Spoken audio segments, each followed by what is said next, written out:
తో చేసుకునే రెసిపీ అండి ఇది బాగా చిలికినటువంటి పెరుగు.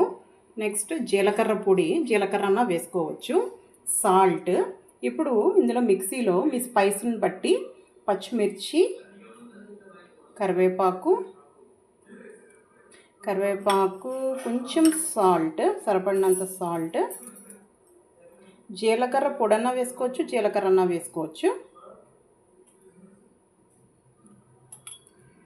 కొంచెం వాము,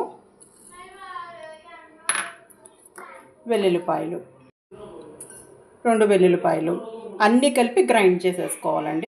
పసుపు కూడా వేసేసుకోవాలి.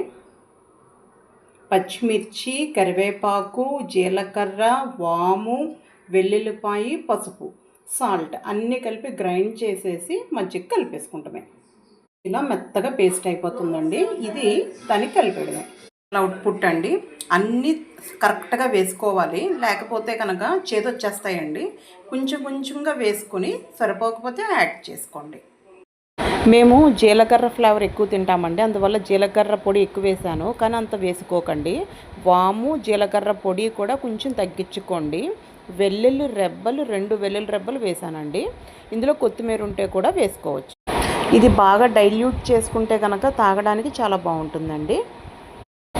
చిక్కగా ఉంటే అన్నంలోకి బాగుంటుంది, కాబట్టి 2 విధాలుగా ఉపయోగించుకోవచ్చు. చిల్లీస్ స్పైస్ తక్కువగా ఉంటే ఇంకొంచెం యాడ్ చేసుకోవచ్చండి.